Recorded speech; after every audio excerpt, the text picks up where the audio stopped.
Hey, what's good, everybody? Welcome back to the channel. This is the Good Game Podcast presented by A1K Media. My name is A1K, and this is episode 17 of the Good Game Podcast. I want to thank everybody for tuning in for today's episode. We have a lot to cover here at the Good Game Podcast. But before we get into it, I want everyone to do me a favor right quick. Hit that like button. If you haven't already, hit that subscribe button, subscribe to the channel, and hit that bell notification button so you don't miss any videos coming up here in the future. So, with that being said, without further ado, let's get into it.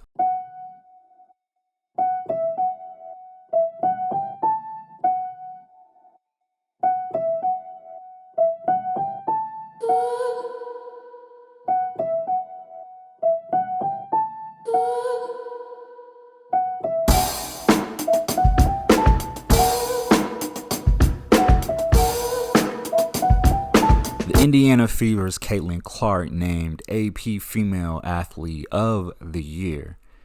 Caitlin Clark raised the profile of women's basketball to unprecedented levels in both the college ranks and the WNBA.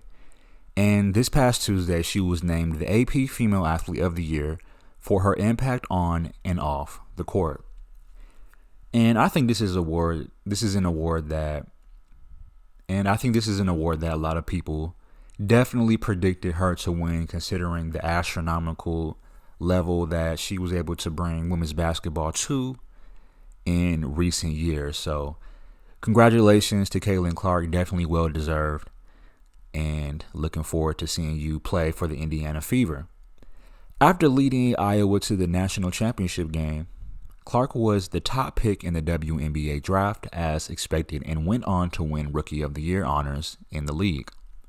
Fans packed sold-out arenas, and millions of television viewers turned in to follow her journey. Clark's exploits were far away, casting a light on other women's sports leagues along the way. A group of 74 sports journalists from the Associated Press and its members voted on the award. Clark received 35 votes. Olympic gymnast Simone Biles was second with 25.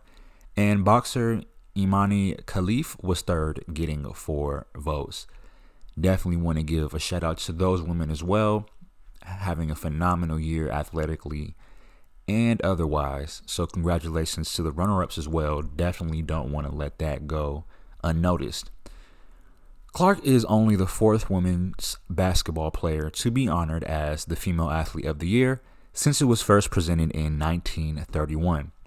Joining Cheryl Swoops in 1993, Rebecca Lobo in 1995, and Candace Parker in 2008 and 2021. Here's a quote from Caitlin Clark according to ESPN. "I grew up a fan of Candace Parker and the people who came before me, and to be honored in this way is super special and I'm thankful," Clark said in a phone interview. It was a great year for women's basketball and women's sports.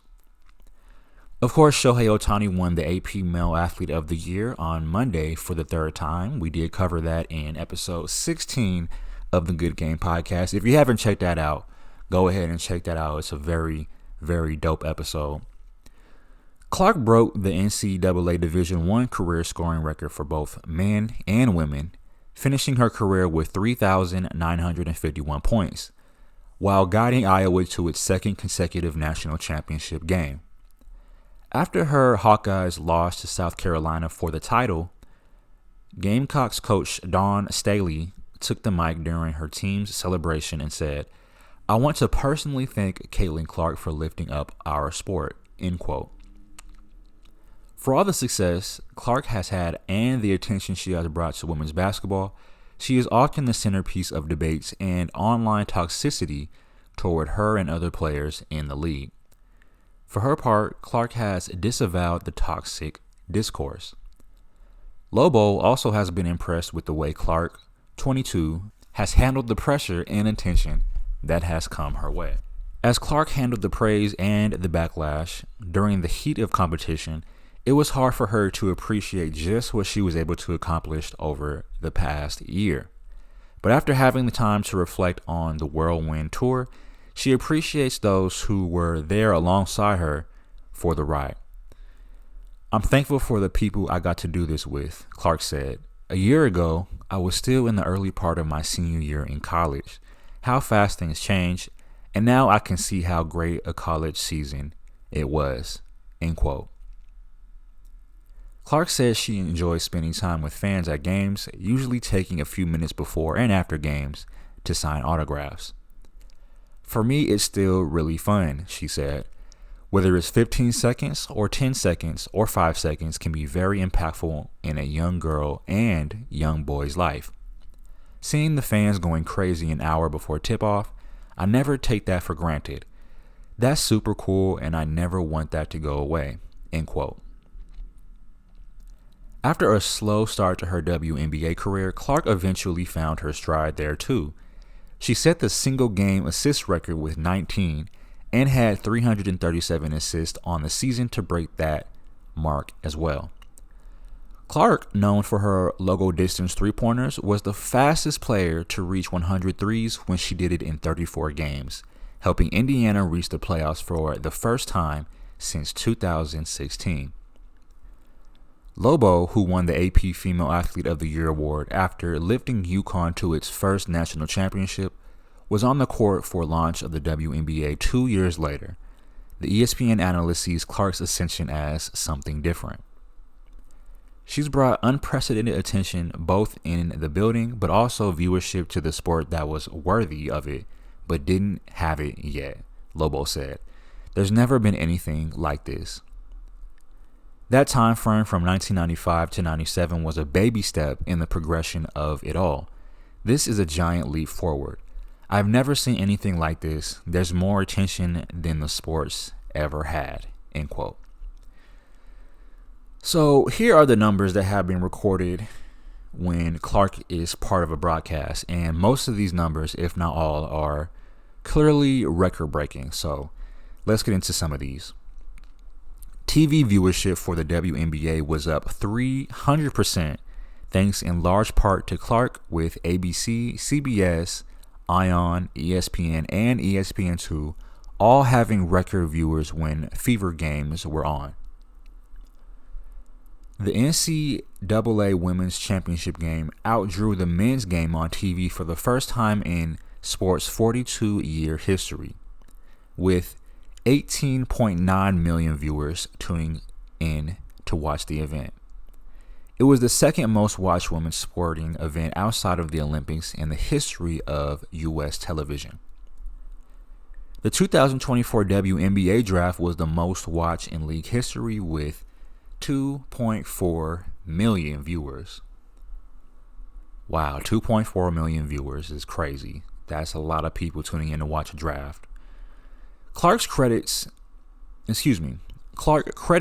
community of women athletes for the popularity increase of women's sports, saying, "We did this," or "We did that," when asked about it. It's fascinating. You don't always appreciate how many people 18 million is, Clark said. You see that number against a college football game or the Masters or whatever it is as far as the biggest sporting events in our country, and it puts it in perspective. We outdrew the men's Final Four. And I think that last quote from Caitlin Clark was very powerful and insightful into just trying to quantify the extreme numbers and mass viewership that she was able to contribute, bringing to women's sports. And I definitely want to give a shout out to a few other female basketball players who have absolutely been killing it this year, who also played a big part in bringing attention to the WNBA. You know, you have your players like Sabrina Ionescu, who is, playing the 3-point contest with Steph Curry a few while back. And then, shout out to Asia Wilson, of course, Las Vegas Aces, for doing their thing. And all the other females out there who was absolutely balled out. If I didn't mention your name directly, don't be offended. We're going to get to you in future episodes of the Good Game Podcast. Just keep balling out, keep doing your thing, and we'll get to you. But nonetheless, I still want to give the final shout out to Caitlin Clark. Congratulations on a fantastic year, record-breaking year. I think you've done things that people did not expect to be possible. And for that alone, we must commend you. Keep doing your thing. We love how you handle the criticism, and we also love how you handle the praise. And it just shows how much of a great individual you are all around, even outside of basketball. So I think women's sports in general is in a great space, but definitely excited and looking forward to seeing more WNBA basketball games. And with that being said, let's go ahead and move on to our next topic of the day. So we got a little NFL news. If you're an Eagles fan, I'm sure you already know, but if you are not, Saquon Barkley of the Philadelphia Eagles has eclipsed the 2,000-yard mark as the Eagles clinched the NFC East. Eagles running back Saquon Barkley on Sunday, this past Sunday, became just the 9th player in NFL history to rush for 2,000 yards in a season. This accomplishment came in the fourth quarter of a 41-7 victory over the Dallas Cowboys that clinched the NFC East division title for the Eagles. The coaching staff kept Barkley in the game in the fourth quarter, despite Philadelphia holding a big lead. He was handed the ball on 5 straight plays, the last of which was a 23-yard scamper down the left side that put him over 2,000 yards. And, you know, if anybody was watching that game, this was a blowout. I'm not even going to beat around the bush, but the defense of the Dallas Cowboys was not able to stop anything that the Philadelphia Eagles tried to do running-wise. And it was obvious on the score sheet and in the stat sheet. And it's just one of those situations where I can't imagine what Dallas Cowboys fans must be thinking at this point. You know, it's a tough one, but ultimately you got to pick yourself up and move on. Barkley trotted to the sideline and received a pat on the head from lineman Mekhi Becton and a hug from offensive coordinator Kellen Moore. Coach Nick Sirianni then called a timeout, allowing the rest of his teammates to swarm Barkley and offer their congratulations while the fans broke into MVP chants. It's a testament to him coming to another team, first year, a lot of expectations. He's truly a super talented football player, a great teammate. Right tackle Lane Johnson said, "I was happy for him," end quote. Barkley was replaced in the lineup by Kenneth Gainwell after surpassing the 2,000-yard mark. Barkley finished with 167 yards on 31 carries. He is now just 101 yards from breaking Eric Dickerson's single-season rushing record of 2,105 yards. Now the question becomes, with the division wrapped up and the chances slim of capturing the number 1 seed in the NFC, will he have a chance to chase Dickerson in the regular season finale against the New York Giants? Head coach Nick Sirianni will have to weigh allowing Barkley the chance to capture the rarest of records versus ensuring his health heading into the postseason. "I always have to do what's right for the football team to reach our goals of what we need to do," Sirianni said. "I've got a lot to think about," end quote. Indeed, he does have a lot to think about. In my personal opinion, I would let him get the 105 yards he needs, or the 101 yards rather, that he needs to break the record. And at that point, I would take him out the game. I think that's the best way to go about it. I don't think that injury is that big of an issue. I mean, you can easily get 101 yards in a game, you know, not even really calling that many run plays, just being strategic about when you get the run plays. And who knows if Saquon Barkley has a monster run here and there, you know, a 40-yard run here, 50-yard run here, he's going to get there before you know it. It may take him less carries than you think. So I think that is something to definitely keep in mind, but you have to let this guy get the record. I mean, this is one of those things that only comes around once every long while. So I know it's not something that the team necessarily cares about more so than going to the playoffs and winning a Super Bowl. But still, I think this is something that needs to be accomplished. Just to have it in the history books that this happened in your franchise, I think would be beneficial. Barkley said he'll be fine with whatever Nick Sirianni decides. With the win, the Eagles completed their first season sweep of the Cowboys since 2011. This is the 20th straight season the NFC East does not have a repeat champion, which is the longest streak in NFL history. Philadelphia accomplished the feat while operating with its number 2 and number 3 quarterbacks at the controls. Kenny Pickett got the start for Jalen Hurts, who suffered a concussion against the Washington Commanders last week. Pickett, a New Jersey native who grew up cheering for the Eagles, had a strong performance, 10 of 15, 143 yards, 2 total touchdowns, but was playing through injured ribs and had to exit the game after a couple of hard hits during the opening series of the second half. Tanner McKee, the 2023 sixth-round pick out of Stanford, received the bulk of the first-team reps Friday, so Pickett could rest, Johnson said. McKee made the most of his opportunity, going 3 of 4 for 54 yards with 2 touchdown tosses. The Eagles, now standing at 13-3, reached 13 wins for just the 4th time in franchise history. The other 3 times, in 2004, 2017, and 2022, they went to the Super Bowl. There is now 1 game left before the playoffs. Should Saquon Barkley sit out that game against his former team, it would be just fine with Dickerson, who made it clear to Los Angeles Times he does not want Barkley to break his long-standing record. And I think that's interesting. I can see why Eric Dickerson doesn't want anybody to break his record, but I think the fact that the Eagles are playing the New York Giants, which is, of course, Saquon Barkley's former team, how sweet would it be for him to break the all-time rushing yard record against his former team? I think that's a story that you can't write. That's too good for television. So I think it would be good for the NFL and the Philadelphia franchise if that happens. But if it doesn't happen, I mean, who knows? I mean, who's to say he doesn't break the record in the postseason? I mean, more than likely they're going to have to play a few games before they get to the divisional round. So, I mean, it may only take a game or two for him to break that record, more than likely. So it doesn't necessarily have to be in the regular season for it to count for the total season, I believe. But if it's a strictly regular season record, then it may be a different story, and they should really allow him to go for it. But, we'll see what happens. We'll definitely be tapped in and tuned into that game to see what happens. And with that being said, let's move on to our final topic of the day. But before we get into it, once again, if you haven't already, hit that like button and hit that subscribe button, hit that bell notification button so you don't miss any new episodes of the Good Game Podcast.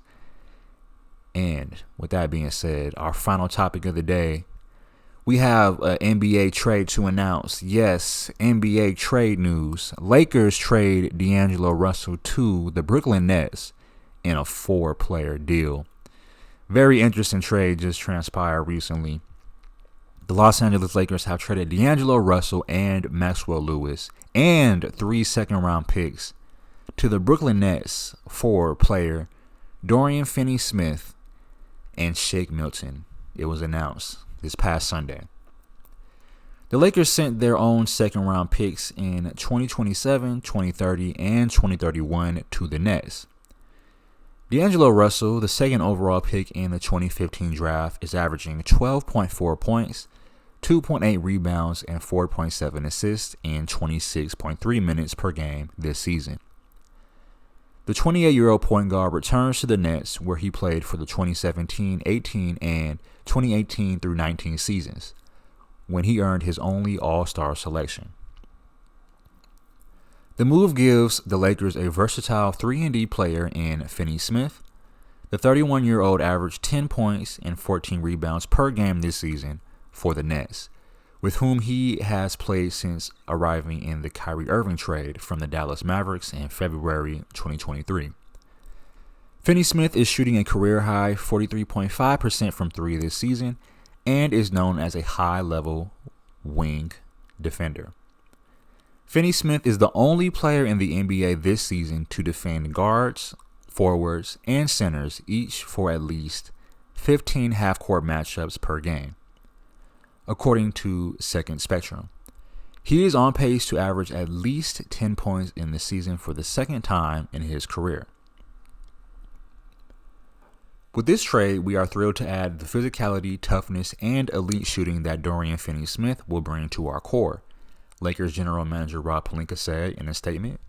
We also greatly value the playmaking of Shake Milton. We are excited for our fans to get both of these players out on the court, end quote. Lakers coach J.J. Redick has preached positional versatility and toughness in his roster, attributes the franchise's addition should help with. Los Angeles also creates salary and luxury tax flexibility, saving a total of $15 million and moving $3.5 million below the second apron. Finney-Smith has a $15.4 million player option for next season. Redick and Finney-Smith were actually teammates with the Mavericks during the 2021 season. The Nets acquired draft capital and cleaner salaries moving forward, including Russell's expiring deal. Brooklyn now has 31 draft picks in the next 7 years, 15 first-rounders and 16 second-rounders to go along with over $60 million in cap space in the offseason. Earlier this month, the Nets traded Dennis Schroeder to the Golden State Warriors for 3 second-round picks. So obviously we can see the Brooklyn Nets are loading up on draft picks here with over 30 draft picks in the next 7 years. Russell started the first 8 games of the season for the Lakers until Redick changed the starting lineup after his team lost 4 out of 5 games. Despite the bench role, Russell's production had been on the uptick. His 13 points per game on 43.2% shooting from the field and 38.6% on three-pointers in December was better than what he averaged in November. We want to thank D'Angelo for his second stint with us, where we celebrated some great moments and accomplishments on the court together, Pelinka said in a statement. We want to wish him and Maxwell Lewis well in their future endeavors with the Brooklyn Nets, end quote. Russell, despite being linked to trade discussions in February, was coming off a strong season in which he averaged 18 points on 45.6% shooting and 41.5% from 3 while setting a Lakers record for three-pointers in a season with 226. When he greeted reporters during the Lakers' annual media day in September, he said, "Surprise, surprise," acknowledging a somewhat unexpected turn of events for him to pick up his $18.7 million player option to return to LA after all the trade talks and another spotty postseason performance. Russell has been traded 5 times in the past 7.5 years. 5 times. Lewis, a 22-year-old forward taken in the second round of the 2023 draft, has seen action in 7 games this season, averaging 14.1 minutes. Milton, 28, was averaging 7.4 points, 1.9 rebounds, and 2.4 assists in his first season with the Nets. He is owed $3 million next season and $3.3 million in 2026 through 27. Milton is joining his 6th NBA team in less than 2 years, including his 3rd trade in 11 months. So, what are my thoughts on this trade? Obviously, both of these players have been moved a lot, quite frequently over these past few years. And that's just the nature of the NBA. You know, this is a business, and at times players get moved around, and it's just to be expected. But I definitely think that D'Angelo Russell is still a good player. I think I like the trade, though. We're definitely going to see how it plays out on the court, but I think on paper this was a very good trade for the Los Angeles Lakers. Definitely fills some boxes and checks some boxes as far as what we're looking for defensively and offensively.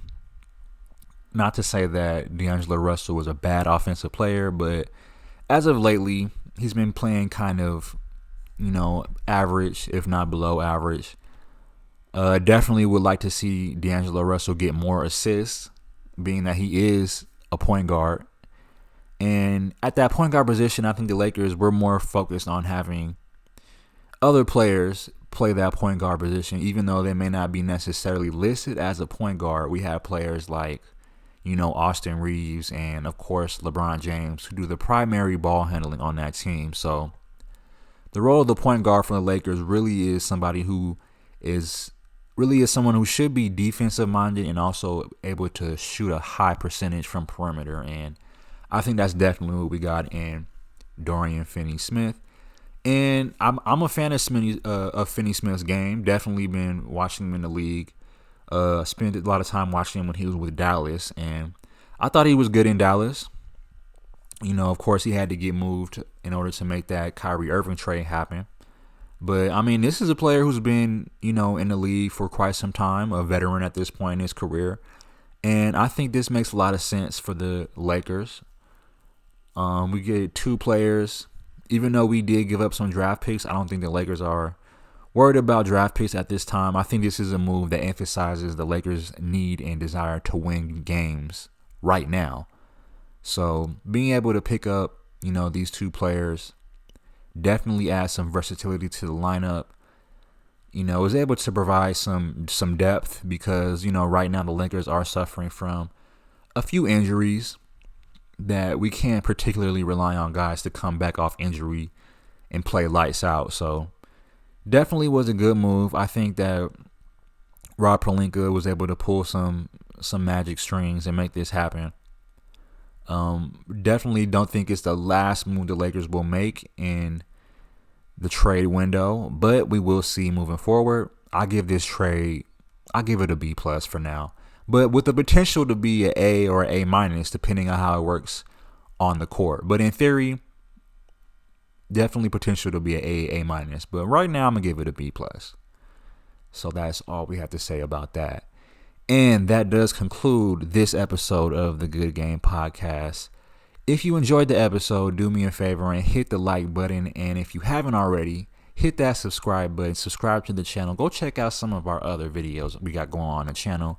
Leave a like if you enjoyed those as well. I want to thank you guys for tuning in. This has been the Good Game Podcast. My name is A1K, and we're out.